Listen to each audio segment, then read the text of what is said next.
स्वागत है आप सभी का एनकाउंटर में। मैं श्वेता मिश्रा, मेरे साथ मेरे सहयोगी हैं योगेश शर्मा। आज एनकाउंटर में हमारे साथ वो शख्सियत है जिन्होंने छात्र राजनीति से निकलकर विधानसभा तक में अपनी धमक बनाई है। बड़ी पार्टी के साथ जुड़े रहे, लेकिन जब मन नहीं मिला तो अपनी नई पार्टी बना ली। जी हाँ, हम बात कर रहे हैं हनुमान बेनीवाल की। हनुमान जी, छात्र राजनीति से उठकर प्रदेश की राजनीति तक आपने एक अलग पहचान बनाई है, लेकिन क्या आपको लगता है कि जिस दिशा में आप जा रहे हैं वो सही पॉलिटिक्स है? देखिए, मुझे कुछ समय लगेगा, लेकिन ये तय है कि मैं जिद्दी बहुत हूँ। जो जिद करता हूँ वो पूरी करता हूँ।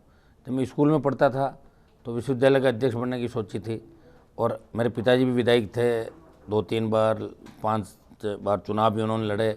मेरा राजनीति के अंदर आने का शुरू से मन था और मैं विश्वविद्यालय का अध्यक्ष भी बना, फिर मैं विधायक बना। और 2003 के अंदर जब मैं बीजेपी पार्टी के अंदर था, वसुंधरा राजे से मेरा इस बात को लेकर झगड़ा हुआ। मैंने कहा मेरी पेरेंटल सीट है, मैं यहीं से चुनाव लड़ूंगा। तब बीजेपी ने कहा कि आप सीट बदल लो अपनी, या कोई और लड़ेगा। तो मैंने कहा मैं मेरी सीट से ही चुनाव लड़ूंगा। इस बात को लेकर झगड़ा हुआ, मैं मेरी सीट से लड़ा। 2000 वोट से मैं 2003 के अंदर हार गया था। उसके बाद 8, 13 और 18 के अंदर लगातार मैं विधायक बना। खींव से नई सीट बनी थी। और बीजेपी में जब 2007 वापस में आ गया, 8 के अंदर बीजेपी से भी चुनाव लड़ा था मैं, लेकिन मेरा फिर वसुंधरा राजे से एमपी चुनाव को लेके कुछ मुद्दों को लेके झगड़ा हो गया। आंतरिक लोकतंत्र की बात मैंने हमेशा उठाई, और मैं मतलब पीछे पीछे चलने वाले लोगों में से नहीं हूँ। मैं जब लोगों को तकलीफ के अंदर देखता हूँ, पीड़ित कोई भी आता तो उसकी मदद करने का मैं प्रयास करता हूँ, और मैं दब के नहीं रह सकता जिस तरह दूसरे नेता रहते हैं। इसलिए मैं अलग मुझे भाजपा से निकाल दिया और उसके बाद अलग दिशा के अंदर मैं चल पड़ा। राजस्थान के अंदर मैंने किरोड़ीलाल जी के साथ भी प्रयास किया था, लेकिन वो भी छोड़ के चले गए। फिर भी हिम्मत नहीं आ रही, नई पार्टी भी बनाई, समय कम मिला था, 57 सीटों पर उम्मीदवार लड़ाए, और मैंने कई जनों को ओबलाइज भी कर दिया जो अच्छे लोग थे। अगर मैं चाहता तो कईयों को हरा जिता सकता था, लेकिन वो फिर पाप मेरे सर पे मढ़ता, क्योंकि फिर बीजेपी की सरकार आती राजस्थान के अंदर, जिसको मैं कतई नहीं चाहता था कि वसुंधरा वापस आए। लेकिन बेनीवाल जी, आप कह रहे हैं कि मैंने कई साथी बनाए, हनुमान बेनीवाल ने साथी बनाए डॉक्टर किरोड़ीलाल मीणा को, घनश्याम तिवारी को। वो साथी साथ क्यों छोड़कर चला गए? कारण आपका दोष रहा कि उनका दोष रहा? देखिए, कारण मेरा तो दोष इसलिए नहीं रहा कि मैं तो उनके पीछे पीछे चल रहा था। उम्र में मेरे से बड़े थे। एक बार हमारी बंद कमरे के अंदर बात भी हुई थी। मैंने कहा कहीं आपके दिमाग में ऐसी बातों का नेतृत्व कौन करेगा, तो अपन बैठ के तय कर लेंगे। पहले अपन राजस्थान के अंदर थर्ड फोर्स की ताकत बने, 60, 70, 80 सीट लाएँ, उसके बाद तय हो जाएगा। लेकिन कोई न कोई कारण रहे होंगे जिनकी वजह से वो चले गए। डॉक्टर साहब ने तो मुझे इतना तक भरोसा दिया था कि वसुंधरा जब तक रहेगी तब तक मैं बीजेपी में कभी नहीं जाऊंगा, और वो वसुंधरा के साथ चले गए। और घनश्याम जी ने भी नई पार्टी बनाई। नई पार्टी बनाने के बाद भी हमारा कम्युनिकेशन गैप रहा, आपस के अंदर बैठ के बात नहीं कर सके। अगर मैं सांगानेर के अंदर बड़ी रैली करता, सभा करता, तो निश्चित रूप से कुछ स्थिति ठीक होती सांगानेर के अंदर। मैं जहाँ तक मानता हूँ जाट वोट उनके साथ जुड़ जाते और दूसरे यूथ वोट भी और ज़्यादा उनको मिलते जाते। बेनीवाल साहब, आप क्यों विवादों की राजनीति करते हैं? मकसद क्या, चमकते रहना है या कोई और वजह? विवादों में अक्सर रहते हैं हनुमान बेनीवाल। विवादों में नहीं रहता, मैं व्यवस्था परिवर्तन करना चाहता हूँ राजस्थान के अंदर। मैं चाहता हूँ कि आम आदमी, गरीब आदमी को उसका हक और अधिकार मिले। आज मैं एमएलए हूँ, मेरा प्रोटोकॉल चीफ सेक्रेटरी से बड़ा है, तो मैं चाहता हूँ कि चीफ सेक्रेटरी के एमएलए को डीजी के वहाँ बाहर बैठना नहीं पड़े। एमएलए अगर जाए तो चीफ सेक्रेटरी, डीजी खड़ा होकर उसका सम्मान करे, उसका रेस्पेक्ट करे। मैं लोकतांत्रिक व्यवस्था के अंदर विश्वास रखता हूँ। हमारा कोई वैसे कोई झगड़ा नहीं है। जैसे अध्यक्ष से भी लगातार विधानसभा में जो झगड़े रहे वो यही थे कि अध्यक्ष बार बार हमें रोकते थे, वो सत्ता पक्ष की कठपुतली बन के काम करते थे, तो हम उनसे विरोध करते थे। तमाम बड़े नेताओं से जो भी झगड़े हुए उनमें कहीं न कहीं उनके या तो अपराधियों से संबंध थे, या कोई भूमाफिया थे, कोई दूसरे कारण थे। इसलिए मैं आम आदमी, गरीब आदमी के लड़ता रहा, और इसमें विवाद अगर हो गए तो उसका मैं कुछ नहीं कर सकता। बेनीवाल जी, आरोप आप पर भी लगे, अपराध से जुड़े आरोप लगे, और भी कई ऐसे गंभीर किस्म के आपराधिक केस भी आप पर लगे, और विपक्ष की पार्टियों ने, आपके विरोधियों ने मुद्दा भी बनाया, तो क्या लगता है अब आरोप धुल गए? देखिए, 2001 के अंदर कांग्रेस पार्टी की जब सरकार थी तो मुझे डबल मर्डर में मेरे पूरे परिवार को गलत फंसाया, फिर 169 की रिहाई मिली, सुप्रीम कोर्ट तक ये भूमाफिया, और उस समय जो मेरे समाज के तमाम नेता थे, 1 दर्जन नेता, जिनके मैं नाम नहीं लेना चाहता क्योंकि आजकल उनकी दुकानें सब बंद हो गई, वो सड़कों पे आ गए। वो तमाम नेता उस समय, आज से 18-19 साल पहले, मेरे परिवार को बर्बाद करने के लिए तुले हुए थे। लेकिन भगवान की कृपा मेरे ऊपर थी, न्यायपालिका पे मुझे पूरा भरोसा था कि हाई कोर्ट, सुप्रीम कोर्ट और सब जगह मैं बरी हुआ उस मामले के अंदर। ये झूठा मुझे उस समय 2001 के अंदर फंसाया था। फिर वसुंधरा जी की जब सरकार बनी तो इन्होंने भी मुझे कई मामलों के अंदर 3 से 8 और 13 से 18 झूठे मुकदमे दर्ज किए, लेकिन सरकार मुझे गिरफ्तार नहीं कर पाई क्योंकि एक भी आरोप साबित नहीं हुआ। ज़्यादातर हाई कोर्ट से केस क्वेश हो गए और या अगर कोई पेंडिंग है तो उनमें भी करीब करीब FIR लगी। अगर कोई बच्चे में तो बिना उसके गवाहों के तो रहेगा नहीं। तो ये हमें जानबूझ के हैरेस करने के लिए, दबाने के लिए सरकारों ने झूठे मुकदमे हमारे ऊपर दर्ज। हनुमान जी, RLP का मकसद क्या, कांग्रेस को रोकना था या हमारा भारतीय जनता पार्टी की मदद करना था? क्या था मकसद, हमारा क्या हिडन एजेंडा? देखो, भारतीय जनता पार्टी की मदद करना अगर हमारा मकसद होता तो हम 150 सीटों में लड़ते, आराम से लड़ते। आपको पता किन तकलीफों के दौर से हम गुजरे। आर्थिक तंगी सबसे बड़ी थी जिससे मेरे 10-12 कैंडिडेट इस वजह से चुनाव हार गए। ये तो मैं जवानों को धन्यवाद दूंगा कि मैं राजस्थान के अंदर एकमात्र ऐसा नेता था जो अपने इलाके के अंदर वोट मांगने नहीं गया। सचिन पायलट भी घूम रहे थे, गहलोत गली गली घूम रहे थे, वसुंधरा हर दिन सेकेंड डे अपनी कॉन्स्टिट्यूंसी में घूम रही थी, लेकिन हनुमान बेनीवाल राजस्थान के उन तमाम जिनको मैंने टिकट दी RLP से, उनको जिताने के लिए 50 से ज़्यादा जगहों में मैंने मीटिंगें की। राजस्थान के कठुमर से लेके और बाड़मेर तक के दौरों के अंदर, बीकानेर पीलीभंगा से लेके और झुंझुनू जिले तक। तो मैं ये चाहता था कि मेरे भरोसे पे जो चुनाव लड़ रहे हैं उनको मैं जिताऊं।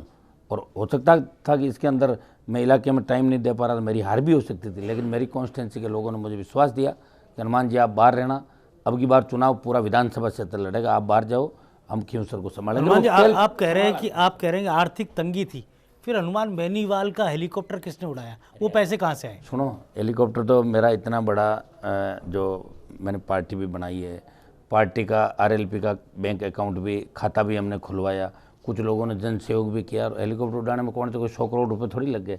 तो हेलीकॉप्टर का तो 7 दिन ही उड़ा पाया ना मैं। अगर कोई मदद करता तो 2 महीने उड़ता मेरा हेलीकॉप्टर, 3 महीने उड़ता, 4 महीने उड़ता।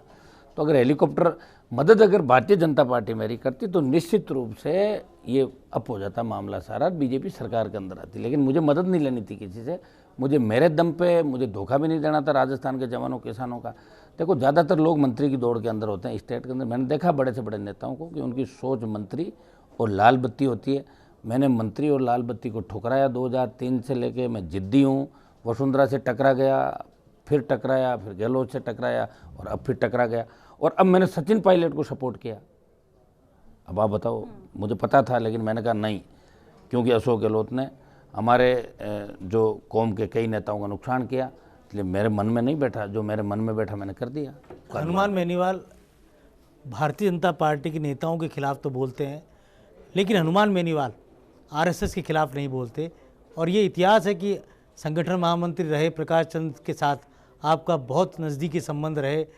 आपकी शादी में भी वो आए, उस बग्गी में भी बैठे जिसमें आपकी बारात जा रही थी। ऐसी कई बातें हैं जो आपके संघ के साथ पुराने संबंधों को जोड़ती है। देखिए, ऐसा कोई नहीं है। जब मैं बीजेपी में था तो सारे बीजेपी के लोग शादी में आए थे, कांग्रेस के भी 2 दर्जन मंत्री आए थे। वो एक शादी में आना जाना अलग बात है, लेकिन मेरा अब किसी से कोई संबंध नहीं। जब मैं कोई RSS का कार्यकर्ता थोड़ी, मैंने कभी नेकर नहीं पहने मेरे जीवन के अंदर, कभी कोई संघ के कैंप के अंदर नहीं गया। और कई कांग्रेस के अंदर मैं कई नेता बता दूँ, अभी सरकार में मंत्री बता दूँ जो नेकर पहन के और बीजेपी कार्यालय के अंदर भी जाते थे, प्रकाश चंद के पास भी जाते थे मिनिस्टर बने में। लेकिन हम तो RSS के कार्यकर्ता भी नहीं है। व्यक्तिगत संबंध मेरे कई लोगों से बीजेपी में रहे, कांग्रेस में भी व्यक्तिगत संबंध अभी भी कई लोगों से है। लेकिन मैं उन व्यक्तिगत संबंधों के तौर पर अगर आप ये आंकलन करो कि मैं बीजेपी के लिए काम कर रहा हूँ, वसुंधरा राजे ने ये कहा था कि हनुमान बेनीवाल कांग्रेस की बी टीम है, और कांग्रेस ने कहा कि हनुमान बेनीवाल बीजेपी की बी टीम है, और मैंने कहा कि दोनों ही सी टीम है, मतलब करप्ट है दोनों पार्टियां, कांग्रेस और भारतीय जनता पार्टी। RLP का गठन आपने किया, चुनाव चिन्ह बोतल ही क्यों चुना आपने, इसके पीछे की वजह क्या है? और अभी विधानसभा सत्र चल रहा है, मुख्यमंत्री अशोक गहलोत हनुमान बेनीवाल बोतल वाले, ये भी वो तो बोला। चलो उन्होंने कह दिया, बाकी बहुत 4-5 चिन्ह के पीछे 4-5 चिन्ह थे हमारे सामने, क्योंकि ज़्यादातर चिन्ह तो अलॉट हो गए। ये 4-5 चिन्ह तक, उनमें से आप देख लो कौन सा अच्छा है। तो मुझे बोतल का चिन्ह अच्छा लगा, पानी की बोतल, बच्चे से लेके बच्चा भी बोतल याद करता है। बोतल का शुद्ध, अपन कोई मेहमान भी आता तो शुद्ध पानी कि भाई उसको मिनरल वाटर पिलाओ, स्वच्छ पारदर्शी प्रशासन और बोतल, इस हिसाब से हमने बोतल का चिन्ह, इसके अंदर कोई दूसरा कोई विशेष वो नहीं था बोतल का। बोतल के कारण आपका RLP का चुनाव चिन्ह चर्चित बहुत रहा, तो हो सकता है इसके पीछे ये भी एक लॉजिक रहा हो। दूसरी सबसे बड़ी बात, RLP ने 57 कैंडिडेट उतारे, कई उम्मीदवार आपका सिंबल लेकर भाग गए, उनमें से कुछ जीत भी गए चुनाव। अब क्या कह सकते हैं कि RLP लोकसभा चुनाव में कितनी सीटों पर असर डाल सकती है? क्या असर आपकी जाति विशेष में रहेगा या और अन्य सीटें जहाँ पर दूसरी जातियों के ज़्यादा प्रभुत्व है वहाँ पर भी आरएलपी अपना प्रभाव छोड़ेगी? देखिए, राजस्थान में जो जन आंदोलन खड़ा किया था 52 से लेकर आज तक के इतिहास में, जितनी बड़ी रैलियां और जितनी तादाद के अंदर नौजवान और किसान मेरी रैलियों के अंदर आए, 5 बड़ी रैलियां की मैंने, जहाँ 5 से 10 लाख की भीड़ हुई, अपने अपने साधनों से हुई, पूरा राजस्थान हिल गया। पहले रैली 1 लाख 1.25 लाख की होती थी, उसको बड़ी रैली कहा करते थे।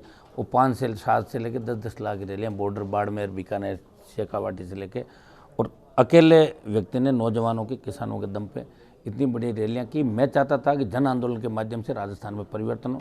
मैं कोई जाति की लड़ाई नहीं लड़ रहा था, चूँकि हमारी संख्या बड़ी, तो हम चाहते थे एक बड़े भाई के रूप में चल के तमाम सारी जातियों को साथ लेके और इन पार्टियों की दादागिरी राजस्थान के अंदर खत्म करें। उससे पहले हम लोगों को राहत दिलाएं। तो संपूर्ण कर्ज माफ़ी हमारा पहला मुद्दा था कि प्रदेश के किसानों का कर्जा माफ़ हो। दूसरी, नौजवानों को रोजगार के साधन मिले, 4 लाख खाली पद भरे जाए, 10,000 रुपये बेरोजगारी भत्ते की हमने बात करी। और हमारी मांग का ही परिणाम है कि कांग्रेस और बीजेपी ने 3500 और 5,000 की बात घोषणा पत्र के अंदर की। कर्ज माफ़ी भी पहली बार जब हमने मांग उठाई तो कर्ज माफ़ी 50,000 और अब कांग्रेस ने 2 लाख की। हमने कहा टोल मुक्त राजस्थान हो, रोड टैक्स लेते हो तो टोल टैक्स किस बात का।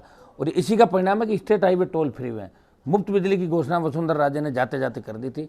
और मैं आपको विश्वास दिलाता हूँ, मजबूत लोकपाल और स्वामीनाथन आयोग की रिपोर्ट, आज मूंगफली की जो खरीद है वो 1.5 से 2 गुना कीमत बढ़ गई। कि ये सब आपके दबाव की वजह से? बिल्कुल दबाव की वजह से हुआ, और हमारे दबाव की वजह से ही बहुत बड़े काम और होंगे। अभी तो आप देखते जाओ, दिल्ली कूच करना पड़ा तो वहां भी करेंगे। ठीक है, विधानसभा चुनाव में थर्ड फ्रंट की आप बात कर रहे थे कि मजबूती से उभरे, क्योंकि प्रदेश में सिर्फ बीजेपी और कांग्रेस है। कोशिश भी आपने की, कैंडिडेट्स भी उतारे, समर्थन भी मिला, भीड़ भी मिली, लेकिन उस तादाद में जीत क्यों नहीं मिल पाई? 3 सीट। समय कम मिला, समय कम। मैंने सबसे बड़ा आर्थिक तंगी, मैंने बताया ना, बहुत बड़ी आर्थिक तंगी से जूझना पड़ा। आजकल देखिए, सारी जो मीडिया का जो सपोर्ट है ना, मिलना चाहिए, वो भी हमें कम मिला इस चुनाव के अंदर। अगर मीडिया का थोड़ा सा सपोर्ट और मिल जाता तो 5-7 सीट और बढ़ जाती। लेकिन हम तो जो 1 महीने का जो चुनाव था उसमें आरएलपी तो चली गई कहाँ थी पता ही नहीं। सिर्फ कांग्रेस और बीजेपी, कभी तो राहुल गांधी की फोटो थी और मोदी की थी, पायलट, गहलोत और वसुंधरा, इसके अलावा हमने तो देखा ही नहीं। अन्य दल लिखे हुए आते थे। तो देखो, जो कमियां रही इनकी वजह से दिल्ली में आप जैसे आप पार्टी दिल्ली में सत्ता में आई तो मीडिया की बहुत बड़ी भूमिका थी। मैं पहले हमेशा मेरी स्पीच के अंदर ये कहता था कि मीडिया की भूमिका के बिना कहीं भी परिवर्तन नहीं हो सकता। मीडिया का साथ हमें ज़रूर मिला, लेकिन जितना मिलना चाहिए उतना साथ नहीं मिला। और लोकसभा चुनाव के अंदर मैं फिर आपको कहता हूँ कि आरएलपी और मजबूती के साथ लोकसभा चुनाव के अंदर उभरेगी। और आने वाला जो राजस्थान में परिवर्तन, मैंने बसपा के साथ भी गठबंधन का प्रयास किया, लेकिन बसपा का रिमोट कंट्रोल अमित शाह और मोदी के हाथ में था, इसलिए मेरे से गठबंधन बीजेपी ने नहीं होने दिया। ये मैंने बीजेपी पर आरोप भी लगाया था। तो चलिए, ब्रेक का वक्त हो गया है, ब्रेक के लिए रुकेंगे हम, लेकिन एनकाउंटर में तीखे सवालों के जवाब देने के लिए हमारे साथ हनुमान बेनीवाल बने रहेंगे। यहाँ रुकेंगे छोटे से ब्रेक के लिए, जल्द हाजिर होते हैं इस ब्रेक के बाद।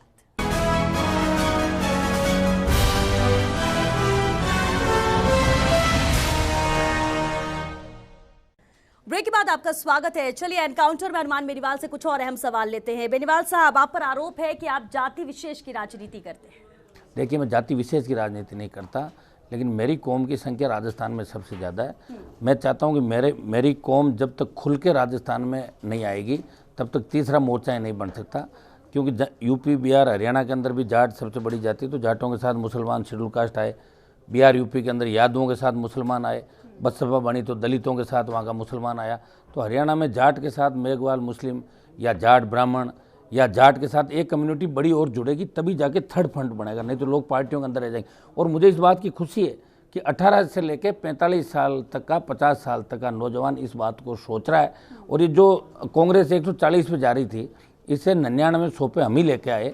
अगर जहाँ आरएलपी नहीं खड़ी थी तो निर्दलीय जो जीते, बीएसपी जीती, तो उनको भी आरएलपी ही दिख रही थी वहाँ पे। हनुमान बेनीवाल परिवर्तन की बात कर रहा है और नौजवान कांग्रेस बीजेपी को हराना चाहते थे। फंड की बात आपने कही थी कि फंड नहीं था इतना, वरना आगे और हो सकते थे, प्रयास मिल सकते करते थे। बिल्कुल। भावी चुनाव में कितना आसार आपको लग रहे हैं? फिर ऐसे में फंड तो वहाँ भी जरूरत है। आसार नहीं है तो क्या? भगत सिंह अगर ये सोच लेता कि मैं उसको पता था असेंबली में बम फेंका कि भाई मुझे मरना है, अगर वो सोच लेता मैं क्यों मरूं, तो फिर क्या होता? तो हनुमान बेनीवाल तो भगत सिंह की भूमिका के अंदर लड़ रहा है। रिजल्ट कुछ भी हो, मैं इसकी परवाह नहीं करता, मैं लड़ाई लड़ूंगा, अंतिम दौर तक लड़ाई लड़ूंगा। हनुमान जी, आपके बयान हमेशा तीखे रहते हैं, आप कचोड़ते हैं, सदन के अंदर भी आप इस तरह की बात कर देते हैं कि दूसरे नेता जो आपके विरोधी हैं वो बिल्कुल अंदर से व्यथित हो जाते हैं, और ये कहा जाता है क्या है कि आप बिल्कुल छिछालेदार स्थिति पैदा कर देते हैं। और एक नेता है भारतीय जनता पार्टी की जिनसे आपकी अनबन रहती है सदन के अंदर, कल भी हुई, आज भी हुई, उसे लेकर क्या कहेंगे? नहीं, उनका तो वो एनकाउंटर जब हुआ था ना दारा सिंह का, उस मामले से लेकर वो परेशान है, क्योंकि मैंने बहुत पीछा किया था उनका, और उनको जेल में डलवाने के अंदर अगर जो माहौल बनाया, नहीं तो वो मामला 10 का 10 हो जाता, वो FIR लग जाती है एक तरीके से। तो उस बात का उनके मन में कहीं ना कहीं मलाल है इस बात का। और दूसरा, जिन तमाम जाट नेताओं ने उनके साथ राजीनामा किया था, मैंने उस समय विरोध किया कि राजीनामा इस व्यक्ति के साथ मत करो, तो उनको कहीं ना कहीं इस बात का हमेशा रहता कि हनुमान बेनीवाल ने मेरे रोड़ा अटकाया, तो बात बात पे खड़े हो जाते हैं। बाकी मेरा उनसे कोई व्यक्ति के ज़मीन का झगड़ा नहीं है, वो किसानों के विरोधी रहे हैं और किसान विरोधी राजनीति करते हैं, हम किसानों के पक्ष की राजनीति करते हैं, इसलिए बात हो जाती है, कोई बात नहीं। लेकिन यूनिवर्सिटी की छात्र राजनीति से लेकर छात्र संघ अध्यक्ष से लेकर विधानसभा तक के सफ़र में बयानबाजी, कंट्रोवर्सी, नारेबाजी, ये हनुमान बेनीवाल के इतिहास से जुड़ी बातें हैं जो चर्चित भी रही और विवादित भी रही। ऐसा है, देखिए, अगर मैं गलत कहीं होता तो आप तो जानते हो कि वसुंधरा राजे से 5 साल झगड़ा नहीं कर पाता। कांग्रेस पार्टी नहीं लड़ी थी CM से, मैं ही लड़ा था। कांग्रेस के लोग तो पर्ची लेके मुख्यमंत्री घर पे बैठे, मैं तो सारे कांग्रेस के नेताओं को देखा कि CM से मिलने के लिए किस तरह टाइम मांगते थे। हम तो स्वाभिमान से लड़े, और उसी का परिणाम है कि भगवान की कृपा हमारे ऊपर रही। हार्डकोर अपराधियों को जेल से छोड़ा, झगड़े रहे, लेकिन बाल भी बांका नहीं हुआ, आपको सारी बातें पता है। और विवाद तो जो सच्चाई का साथ देगा तो विवाद उसके साथ अपने आप हो जाएगा। लेकिन अगर हम गलत होते तो, अगर कोई गलत काम करते तो कहीं ना कहीं सरकार हमें उलझा देती। आप ये मानते हैं कि आपने जो कुछ किया अब तक सही है, विवादों और ऐसी स्थिति बन जाती है और लोग इस तरह की बात करते हैं, आरोप लगाते हैं। क्या माना जाए, प्रदेश की राजनीति की बात की जाए तो हनुमान बेनीवाल की जो भूमिका, जो एक इमेज बनी है, वो रॉबिन हुड की बनी है, ये बाय चांस है या बाय चॉइस है? अजी ऐसा कुछ भी नहीं, रॉबिन हुड मैं तो अपने आप को मानता नहीं, मैं तो एक आम आदमी मानता हूँ। मैं 24 घंटे जन सुनवाई करता हूँ, हर जाति के लिए जाता हूँ, हर व्यक्ति के लिए जाता हूँ, जहाँ भी मुझे बुलाए वहाँ भी जाता हूँ। यूपी, हरियाणा से लेकर, हरियाणा के अंदर जब जाट आरक्षण आंदोलन चला तो मैं वहाँ भी गया था, जब निर्दोष बच्चों पर गोलियाँ चलाई गई। कहीं भी मेरी आवश्यकता होगी मैं जाके खड़ा हो जाऊँगा। और आप तो वोट डालते हुए देखते हो, हम लाइन में खड़े होकर कानून नियमों की भी पालना करते हैं। अभी आप ये पूछोगे लाल बत्ती, तो मैं लाल बत्ती सिर्फ इसलिए लगाता था कि चीफ सेक्रेटरी, कलेक्टर लाल बत्ती नहीं लगा सकते, वो MLA से प्रोटोकॉल में नीचे होते हैं। मैंने कहा MLA प्रोटोकॉल में बड़ा है, ये लगाएंगे तो हम भी लगाएंगे। अब सबकी बत्तियाँ उतर गई देश में, तो हमने भी उतार दी। कानून का भी सम्मान करते हैं, कानून का सम्मान। फिर क्यों चौधरी अजीत सिंह की पार्टी के साथ आपकी पटरी नहीं बैठी? RLD और RLP एक साथ नहीं आ पाए? वो चौधरी जयंत के साथ क्यों नहीं पटरी बैठी? वो तो खुद ही गए ना, मेरा उनसे क्या। मैं तो मेरी रैली में आमंत्रित, ना, वो तो मेरी रैली में मैंने आमंत्रित सब लोगों को किया। मेरी रैली के अंदर तो मैंने कहा अशोक गहलोत और सचिन पायलट भी अगर आना चाहे किसानों के मुद्दों को लेके तो वो भी आ सकते हैं रैली के अंदर। वो तो जन आंदोलन था, पार्टी तो जयपुर में बनी थी, उससे पहले 4 रैलियां हुई थी। हमने तो कहा पायलट गहलोत भी आमंत्रित है, अगर किसान के मुद्दे पे वो आना चाहे तो स्वागत है उनका भी। हर उस नेता का स्वागत है जो हनुमान बेनीवाल के साथ मिलके कर्ज माफी और राजस्थान के अंदर परिवर्तन की बात कर रहा है। अजीत सिंह का बेटा बार बार मैसेज भेज रहा था मुझे बुलाओ, मैंने बुलाया या मेरे पक्ष का भाषण दिया, 2 सीट में जाके समझौता कर लिया, तो मैं क्या कर सकता हूँ। हनुमान बेनीवाल कहते हैं कि वो किसानों के साथ है, किसानों के हक की बात करते हैं, जो भी उसके साथ जाएगा वो उसके साथ है। क्या मौजूदा सरकार को सपोर्ट मिलेगा हनुमान बेनीवाल का? जनता के हित की बात होती है, किसानों की बात होती है। देखिए अभी तो शुरुआत है, और जो हमारे मुद्दे हैं, संपूर्ण कर्ज माफी, जो जन आंदोलन के हमारे मुद्दे थे, उनको तो हम पुरजोर तरीके से, कल से आप देखना, उनको पुरजोर तरीके से उठाएंगे। दोनों सरकारें, दोनों को हरा के हम लोग आए और हम विपक्षी भूमिका निभाएंगे, हम सरकार के साथ भी नहीं रहेंगे। सचिन पायलट को जरूर डिप्टी CM जो है बने, उनको मैंने CM के लिए सपोर्ट किया था। अगर उनको मुख्यमंत्री बनाते हैं तो मेरा समर्थन रहेगा बाहर से बिना शर्त, ये मैंने कहा था। और आज अध्यक्ष के लिए तो सारा एक सर्वसम्मति से होता हुआ था। बाकी इस सरकार को हमारा सपोर्ट नहीं, अगर मुझे सपोर्ट ही करना होता डॉक्टर CP जोशी को आपने सपोर्ट किया? हाँ किया था ना, 2008 में ज्वाइन कर लेता, फिर तो 99-98 में कांग्रेस ज्वाइन कर लेता, मुझे कौन रोक रहा था। आपने कहा बेनीवाल जी कि मैंने कई नेताओं को हारने से बचाया, अब मैं चाहता तो वहाँ RLP के उम्मीदवार खड़े कर देता, लेकिन आपने अपने 2 स्वजातीय नेताओं को नहीं बचाया, वो डॉक्टर हरि सिंह और रामेश्वर डूडी। नहीं, रामेश्वर डूडी आपने वहाँ उम्मीदवार उतारा, हरी सिंह जी के खिलाफ आपने उम्मीदवार उतारा, दोनों चुनाव लूज कर गए। वो उसकी वजह से थोड़े ही कर गए।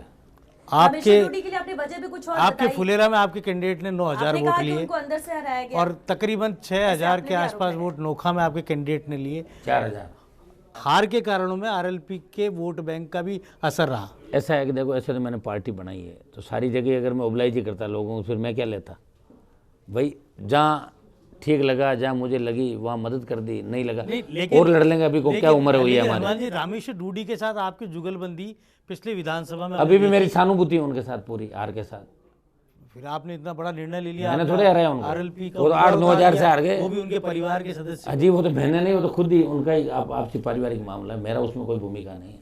सिंबल आपकी पार्टी का क्या है? मैंने तो कोशिश की थी कि आपस में बिठा दें उन दोनों को, बैठे नहीं, वो प्रयास किया था मैंने प्रयास किया कि उनको बिठा के। हरी सिंह जी के खिलाफ तो आप प्रचार में भी गए। हाँ गया था ना, मैं तो मेरी कैंडिडेट के खिलाफ गया। हरी सिंह जी कौन है?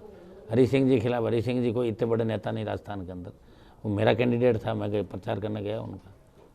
ठीक है, और आपने कहा 57 सीटों पर आपने अपने लेकिन कैंडिडेट रामेश्वर उतारे। डूडी के लिए मैंने प्रयास किया कि उनको आपस में समझौता कराए दे, मैंने कोशिश की थी पूरी। उनके हार की वजह क्या मान रहे हैं आप? उनके हार की वजह खुद ही है, रामेश्वर डूडी खुद है। इलाका ही छोड़ के तो हारेंगे और क्या है भाई। इलाके में रहोगे जब भी तो जीतोगे आप 5 साल ध्यान दिया नहीं, कुछ लोगों से घिरे रहे तो हार गए।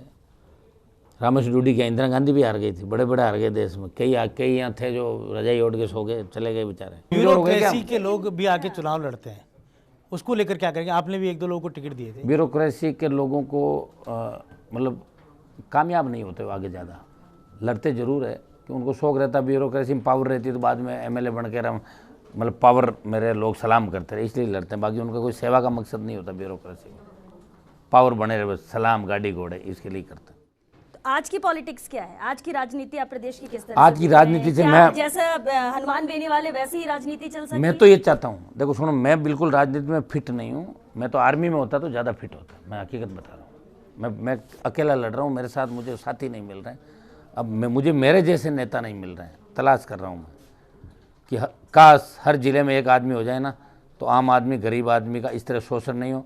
थाने तहसील के अंदर गरीब आदमी जब जाए तो थानेदार तहसीलदार उसको आराम से बिठा के उसकी इज्जत करे, उसके मान सम्मान को ठेस नहीं लगे।